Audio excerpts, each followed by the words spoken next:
वलीद साहब, आपने फातिमा के लिए बर वक्त बहुत अच्छा लेकिन बहुत सख्त फैसला किया। फातिमा सिर्फ आपसे अलग नहीं हुई है, मुझे ऐसा लग रहा है जैसे मेरी गोद खाली हुई हो। अल्लाह आपकी गोद कभी खाली ना करे, आपका साया हमेशा आपके बच्चों के सर पे सलामत रखे।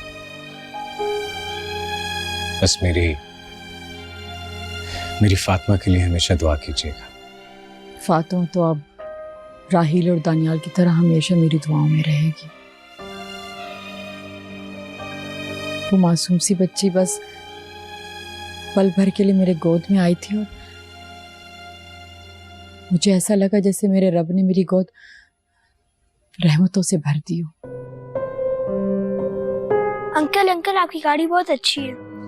अच्छा, आपको बहुत अच्छी लगी है? आप भी तो बहुत अच्छी हो। मैं आपको अपनी गाड़ी में सैर करवाऊं? जी अभी चलते हैं। चलिए। नहीं, इनको गाड़ियों का शौक नहीं होना चाहिए। दानियाल बेटा, आप राहिल को लेके कमरे में जाओ। हाँ, हाथ पकड़ो उसका।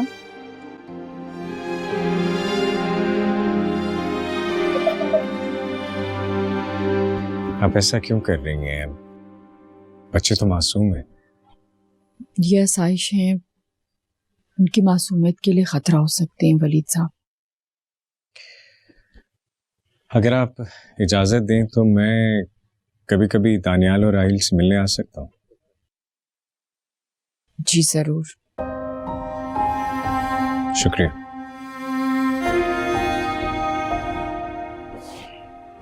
और नेक्स्ट टाइम जब मैं आऊंगा तो आप मुझे मना नहीं करेंगी उनको सैर करवाने से।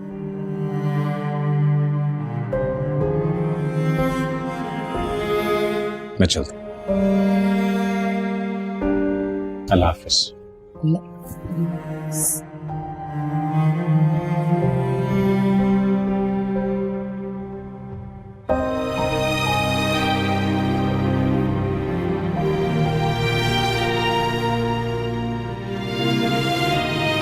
वलीद बेटा, बेटा तुम कहाँ रह गए थे? फातिमा कहाँ है? सुरैया कहाँ है? फातिमा सायरा के पास। सायरा के पास? एक्चुअली डॉक्टर ने कहा है कि मदर फीड के बगैर फातिमा सरवाइव नहीं कर सकती, इसलिए। अच्छा किया तुमने बेटा। बेशक सायरा माँ कहलाने के काबिल नहीं है, मगर कम से कम वो फीड तो करवा सकती है। सुरैया, तुम जाओ खानसामा से कहो खाना लगा दे, और तुम भी खाना खा लो।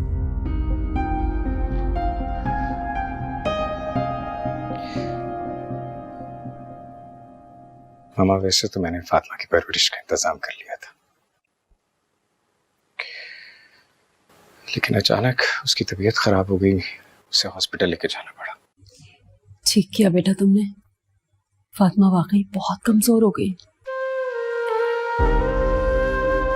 फातिमा का सामान भिजवा दीजिए। ठीक है, मैं भिजवा दूंगी। तुम जाओ, जाके चेंज वगैरह करो, खाना खाते हैं, उसके बाद तुम थोड़ा रेस्ट कर लेना। जाओ। जी।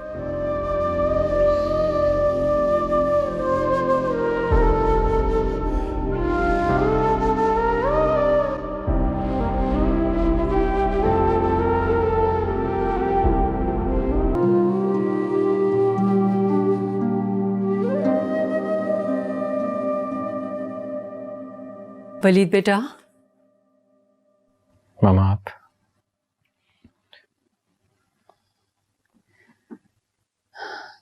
बेटा, तुमने रोग क्यों लगा लिया है? तुम्हें पता है ना कि मेरी और तुम्हारे बाबा की तुम आखिरी उम्मीद हो। छोटा तो सब कुछ लूट कर चला गया। बस फातिमा। बेटा, फातिमा की सेहत के लिए ये कड़वा घूंट पीना बहुत जरूरी था। मेरी मानो तो कोई अच्छी सी नेक लड़की देखकर तुम भी अपना घर बसा लो। मेरी जिंदगी का क्या भरोसा।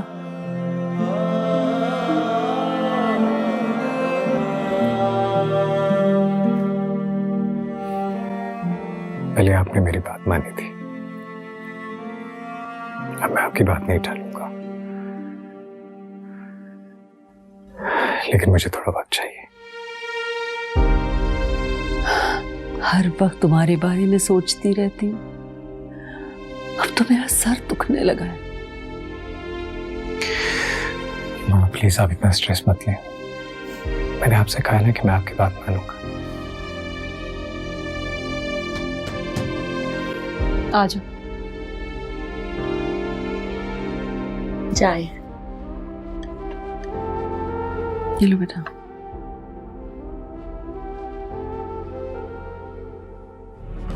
बेबी बहुत गहरी नींद सो रही है। कहीं आप इसे कोई सिरप वगैरह तो नहीं दे रहे?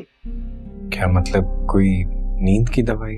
जी, अमूमन घर में कोई एलर्जी सिरप पड़ा होता है जो खवातीन बच्चों को पिला देती हैं। एज अ डॉक्टर मैं आपको समझा रही हूँ, अगर आप अपनी बेटी की जिंदगी चाहते हैं तो उसे उसकी माँ के हवाले कर दें। मैं क्या करूं? इस बार किस पर भरोसा करूं?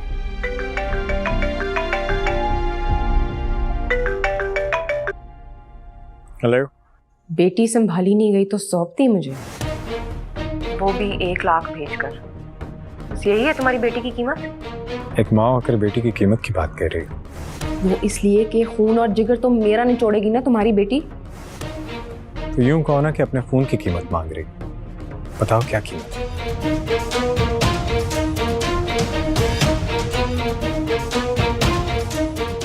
$2 लाख मिल जाएंगे, लेकिन उसके बाद याद रखना कि तुम्हारे खून की हर एक खून मेरी बेटी की अमानत है। और तुम भी याद रखना, अगर 2 लाख में से 1 रुपया भी कम हुआ ना तो भूखा मार दूंगी तुम्हारी बेटी को। और मुझे कभी कम मत समझना।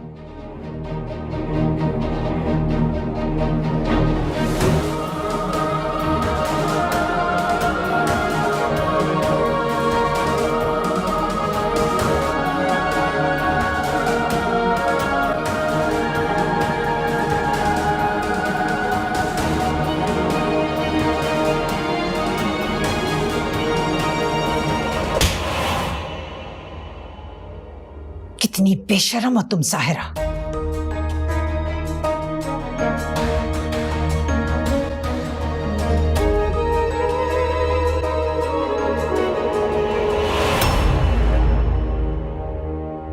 अब आपने मुझ पे हाथ उठाया तो मैं कुछ ऐसा कर जाऊंगी जो आप जिंदगी भर याद रखेंगी। जो कुछ तुम कर रही हो ना, मैं कभी नहीं भूलूंगी साहिरा। मैं सोच भी नहीं सकती थी कि तुम अपने आप को इतना गिरा दोगी। मैंने कोई गुनाह नहीं किया, गुनाहगार वो है। ये वलीद का फर्ज बनता है। ठीक है, मगर मोल तोल करना तुम्हारा फर्ज नहीं बनता साहिरा। घर में जब गाय बकरी पाली जाती है, उससे दूध हासिल करने के लिए उसे खिलाया पिलाया जाता है, उसे चारा डाला जाता है ना। तुम तो जानवर से भी बड़ी जानवर हो साहिरा। क्या कहूं मैं तुमसे? क्यों पैदा हुई तो मेरी कोख से? तुम भी तो ना अना है ना खुददारी।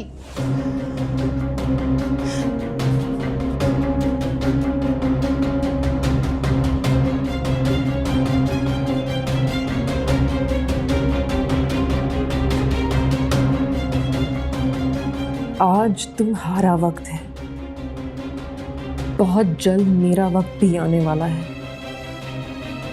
खून के आंसू ना रुलाया ना तुम्हें वलीद, तो मेरा नाम भी साहिरा नहीं।